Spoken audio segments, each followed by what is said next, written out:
छपरा स्थित भिखारी ठाकुर प्रेक्षागृह में आयोजित तहफ़्फ़ुज़े माशरा कॉन्फ्रेंस में पसमानदा मुस्लिम समाज को SC/ST अत्याचार निवारण कानून 1989 में शामिल करने की मांग जोर शोर से उठी। ऑल इंडिया यूनाइटेड मुस्लिम मोर्चा और इंडियन पसमानदा काउंसिल के तत्वावधान में आयोजित इस सम्मेलन में मोर्चा के अध्यक्ष व पूर्व सांसद डॉ. एजाज अली ने कहा कि अल्पसंख्यक समुदाय के कमजोर तबकों की सुरक्षा और सम्मान अब समय की मांग है।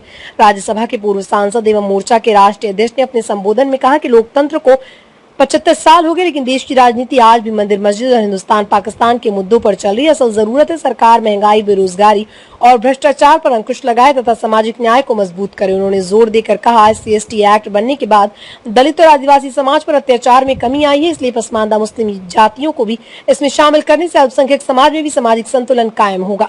छपरा से मनोरंजन पाठक की रिपोर्ट। लोकतंत्र का 75 साल 77 साल गुजर गए, लेकिन अभी भी आप देखेंगे कि सारी पॉलिटिक्स जो है वो सिर्फ मंदिर मस्जिद, हिंदू मुसलमान, हिंदुस्तान पाकिस्तान के नाम पर, जबकि इस देश के लिए सबसे ज्यादा जरूरी कल भी था, आज भी है कि कैसे महंगाई दूर किया जाए, कैसे बेरोजगारी दूर किया जाए, कैसे भ्रष्टाचार दूर किया जाए, कैसे जमाखोरी या मुनाफाखोरी को दूर किया जाए, कैसे शराबखोरी को दूर किया जाए, कैसे बाढ़ और सुखाड़ पर कंट्रोल लाया जाए। ये ज्यादा जरूरी है क्योंकि ये मुल्क के लिए ज्यादा बड़ा आंतरिक खतरा है। तो इस चीज के लिए क्या रास्ता बन सकता है? हम लोग अब तक सिर्फ सियासी पार्टियों के जबान पे ही रह गए तो वो सुरक्षा का काम करेंगे, लेकिन लोकतंत्र में कब किसकी सरकार बन जाए, कब किसकी सरकार गिर जाए, कोई नहीं कह सकता। इसलिए कानून का सहारा मिलना चाहिए।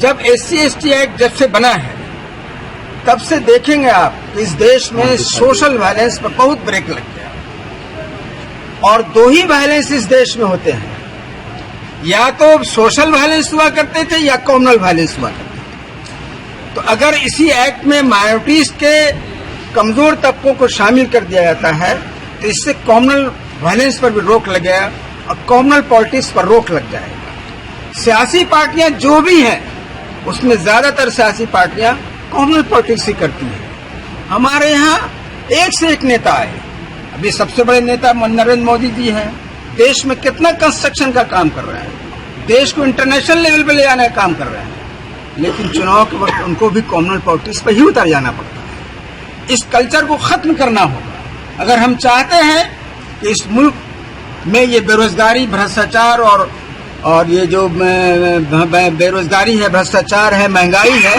जो आंतरिक खतरा है, इससे बचना चाहते हैं, बचाना चाहते हैं देश को, आपको कम्युनल पॉलिटिक्स से देश को आजाद करा। लिखाई, दवाई, कमाई, सड़क, बिजली, पानी, अगर इस पर पॉलिटिकल पार्टियों को आपको लाना है और कॉमनल पॉलिटिक्स पर अगर लगाम लगाना है, सांप्रदायिक राजनीति पे विराम यदि लगाना है, तो आपके लिए जरूरी है कि समाज में अमन, चैन, सुकून, भाईचारा, प्यार, प्रेम हो, और उसके लिए जरूरी है कि दबे कुचले मुसलमानों को जो निशाना धर्म के नाम पर तथाकथित धर्म के छोटे छोटे गिरोह बना रहे हैं, जिसे मॉब लिंचिंग का एक नाम दिया गया नया।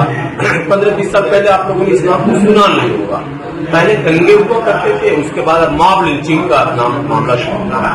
इसने पूरे फिजा को खराब कर दिया, इससे प्यार, प्रेम, सौहार्द बिगड़ गया, इससे दूरियां पड़ रही हैं समाज में, और जो कॉमनल पॉलिटिक्स करना चाहते हैं उनकी बल्ले बल्ले।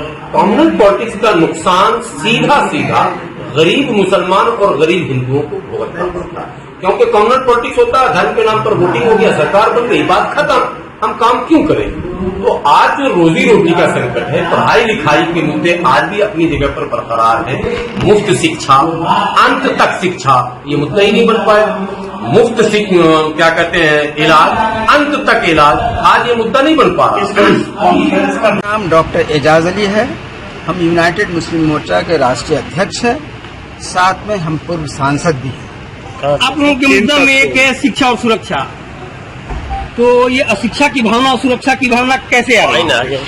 देखिए, आप लोग खुद महसूस करते हो, और सही बात तो ये है कि जैसा हमारे हाफिज गुलाम सरवर साहब ने बताया कि हमने इन 75 वर्षों में जब भी वोट दिया है वो सिर्फ एक ही इश्यू पर वोट दिया, हमने हिस्सेदारी के नाम पर कभी वोट नहीं दिया।